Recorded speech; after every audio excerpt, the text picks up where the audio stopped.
এবারে বছরের প্রথমের দিনটা আমাদের একটু অন্যরকম কেটেছে। বাড়িতে পৌষ মাসের লক্ষ্মী পুজো ছিল কাল। শাশুড়ি মা গল্প করেন আমার শ্বশুর বাড়িতে নাকি 4টে লক্ষ্মী পুজোর নিয়ম ছিল। ভাদ্র মাসে, চৈত্র মাসে, পৌষ মাসে আর কোজাগরি লক্ষ্মী পুজো যেরকম হয় সেটা।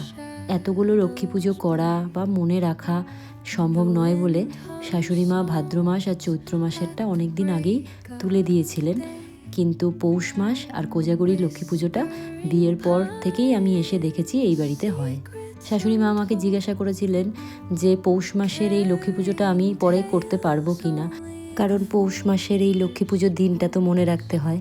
কোজাগরি পুজো যেমন সবার বাড়িতেই হয়, তাই মনে রাখাটা কোনো ব্যাপার না, কিন্তু পৌষ মাসেরটা তো মনে রাখতে হবে। এইবারই দেখো না, 25শে ডিসেম্বর আর 1লা জানুয়ারি এই দুটো দিনই ছিল এই লক্ষ্মী পুজোটা করার জন্য। এখন তো শাশুড়ি মাই সব মনে রাখে, কিন্তু পরে আমি মনে রাখতে পারবো কি না, যদি না পারি তাহলে উনি বলেছিল তাহলে পৌষ মাসেরটাও তুলে দেবে।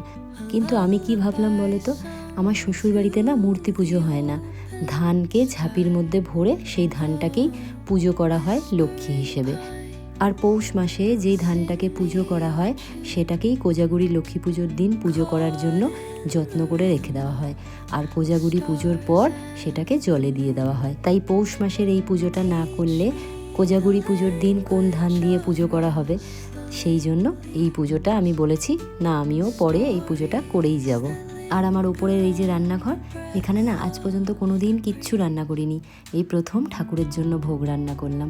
আর ভেবেছি কি বলো তো, এরপর থেকে ঠাকুরের ভোগটা আমি এখানেই রান্না করব।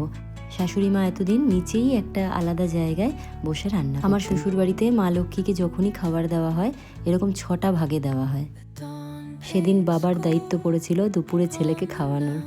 আমার কাছে এক জায়গায় বসে খেলেও বাবার কাছে যত আবদার, ক্রিকেট খেলতে খেলতে ওকে নাকি খাওয়াতে হবে। জানো তো, সেদিন আমি নিজের হাতে প্রথম নাড়ু বানিয়েছি।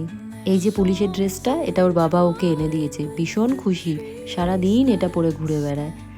তোমরা ভালো থেকো, ভালো রেখো।